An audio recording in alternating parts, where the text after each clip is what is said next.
Vamos lá.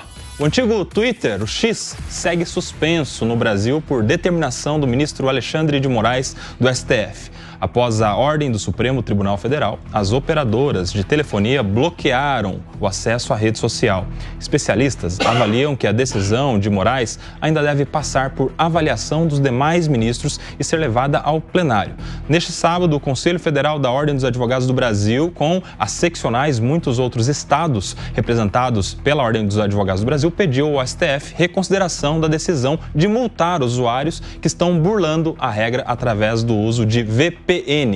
Pela determinação da Suprema Corte, quem tentar contornar a medida com a rede virtual privada deve pagar uma multa diária de R$50 mil. Quem tentar dar um Pelé no sistema e usar o VPN pode levar uma multinha de R$50 mil. A OAB está reagindo. Luiz Fernando Pacheco, meu amigo, quero começar contigo essa. Bom domingo, Nelson Kobayashi, bom domingo aos amigos aqui da bancada e bom domingo especialmente a você que nos prestigia, nosso telespectador, nosso ouvinte na rádio. Eu acho que a decisão do Alexandre em relação ao X foi acertada, porque não é possível que eles queiram operar no país postando fake news e não tendo um representante legal no país para que possa ser intimado de eventuais decisões judiciais que determinem o bloqueio de publicações mentirosas. Já essa multa que o ministro Alexandre havia estabelecido a usuários é um completo absurdo. Acho que a OAB andou bem ao questionar isso, e me parece, Kobayashi, não tenho certeza porque não vi os autos, estamos no fim de semana, mas me parece que o ministro Alexandre voltou atrás. Não voltou. Então é que eu sou um otimista. Ainda não voltou, tomara, né? Ainda não voltou.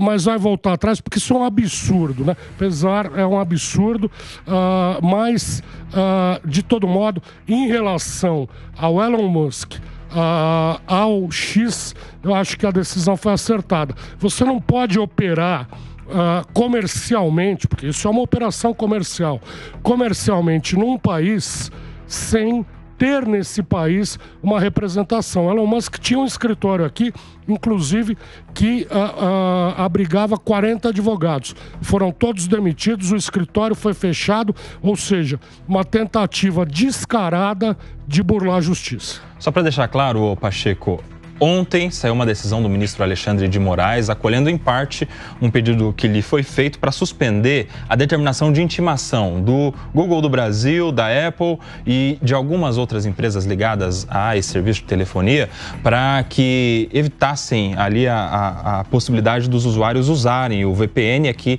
ele cita vários tipos, espécies de uso de VPN, e ele, na decisão anterior, havia determinado a intimação dessas empresas para este ponto em específico.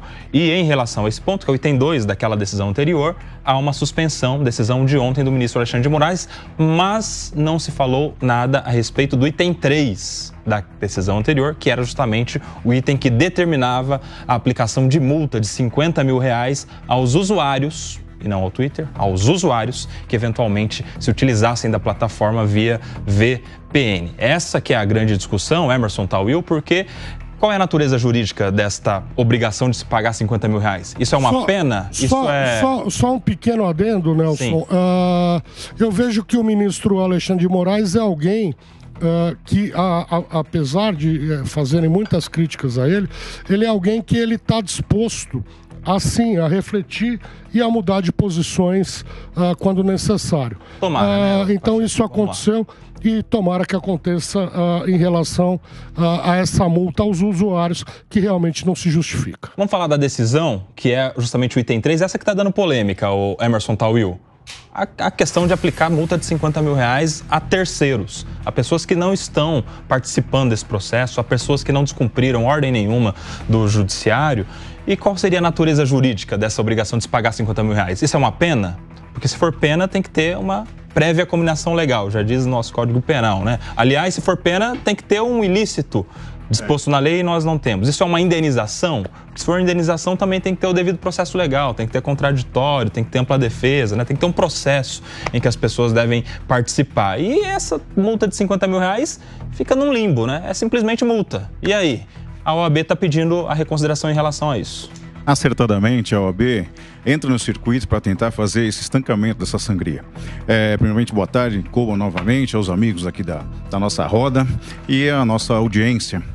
Pois bem, nós vivemos um momento muito sensível no judiciário de um modo especial, até porque somos operadores do direito. Nós temos visto ao longo desses últimos anos algumas inovações, né, do meu ponto de vista, algumas acertadas, outras teratológicas, mas em verdade, o ministro acabou entrando numa guerra junto com Elon Musk, e também não podemos dizer, Elon Musk tem seus interesses financeiros, dos quais ele coloca o direito à liberdade, entre outras coisas, então é preciso sempre muito cuidado, até porque somos operadores do direito.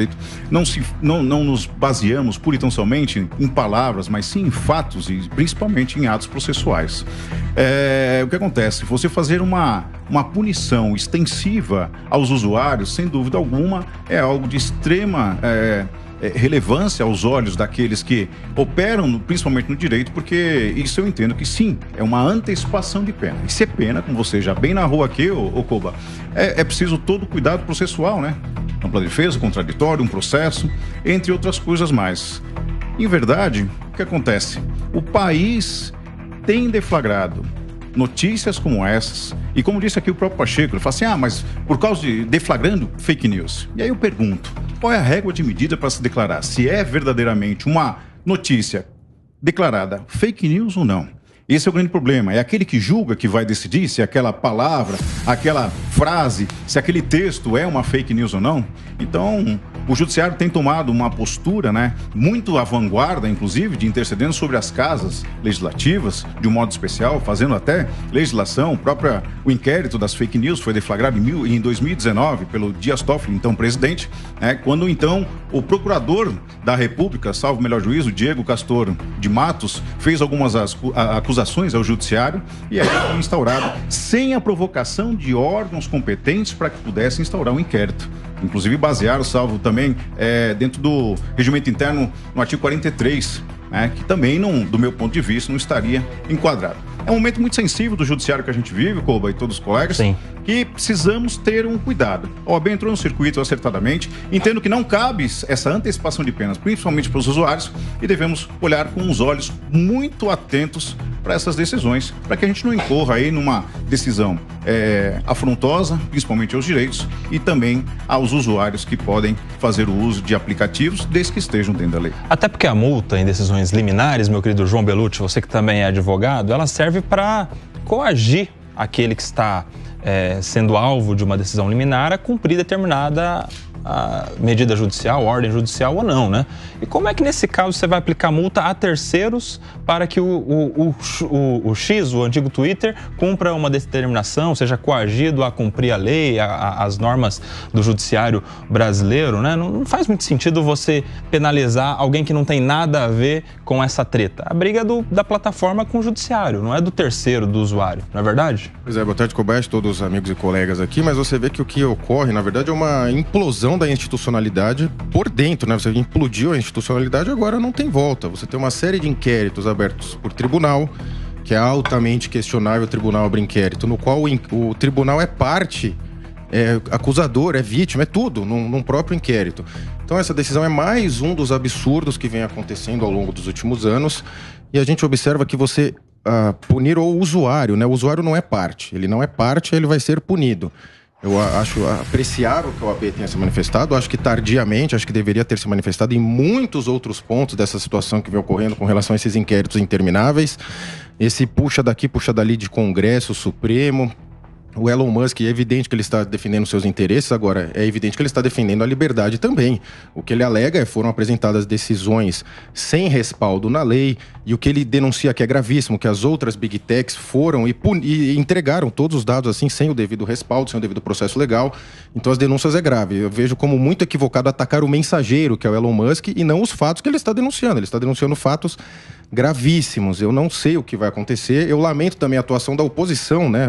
A bancada de direita direita, conservadora, que está dizendo que fará algo dia 7/9 que consiste num discurso num caminhão, né? Eu acho bastante pouco, né, pro Senado, pro Congresso. Espero que atuem de forma respaldada na lei, porque assim, quando você vai minando a lei, derrubando a lei, passando por cima da lei, não tem uma volta atrás, né? O poder não tem volta. Então, foi uma super concentração de poderes no Supremo e agora fica todo mundo... O que vai fazer? O que vai fazer eu não sei, mas assim, que passamos de todos os limites, passamos. E é difícil você cravar que vivemos num Estado de Direito. Na minha visão, não vivemos.